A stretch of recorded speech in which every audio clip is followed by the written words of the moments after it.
अस्सलाम वालेकुम friends, everyday science YouTube channel की एक नई वीडियो में मैं आप लोगों को खुशामदीद कहता हूं। दोस्तों, अगर आप फुटबॉल या क्रिकेट खेलते हुए अचानक गिरते हो और आपको चोट लगती है तो आपको दर्द महसूस होना शुरू हो जाएगा। लेकिन अगर आप जिस्म के इस हिस्से पर जहां चोट लगी है वहां मालिश करते हो या इसे शेक करते हो तो दर्द कम होना शुरू हो जाता है। क्या आपको पता है कि ऐसा करने से दर्द क्यों कम हो जाता है? इसकी वजह जानने से पहले अगर आप हमारे चैनल पर नए आए हैं तो इसे सब्सक्राइब कर लें ताकि आपको ऐसी वीडियोस की अपडेट्स मिलती रहें।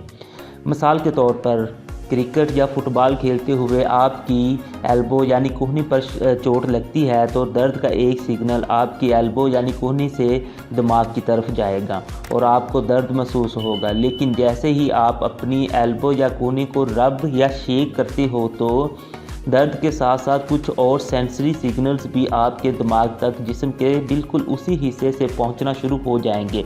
अब एक असूल के मुताबिक हमारा दिमाग हमारे जिस्म के एक मखसूस हिस्से से सिर्फ एक ही सिग्नल एक वक्त में रिसीव कर सकता है।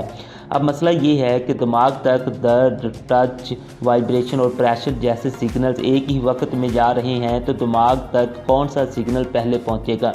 यहाँ पर आपको ये भी पता होना चाहिए कि टच, वाइब्रेशन और प्रेशर जैसे सिग्नल्स को पेन यानी दर्द के सिग्नल पर तरजीह दी जाती है। जब पेन के सिग्नल्स हमारे दिमाग तक नहीं पहुँचेंगे तो हमें दर्द भी महसूस नहीं होगा। यही वजह है कि जब हम अपने जिस्म के उस हिस्से को रब या शेक करते हैं जहाँ चोट लगती है तो वहाँ दर्द कम होना शुरू हो जाता है। दोस्तों, उम्मीद है आपको आज की ये वीडियो पसंद आई होगी। वीडियो पसंद आए तो इसे लाइक करें, इसे अपने दोस्तों के साथ शेयर करें और हमारा चैनल लाजमी सब्सक्राइब कर लें। Thanks for watching. अल्लाह निगहबान।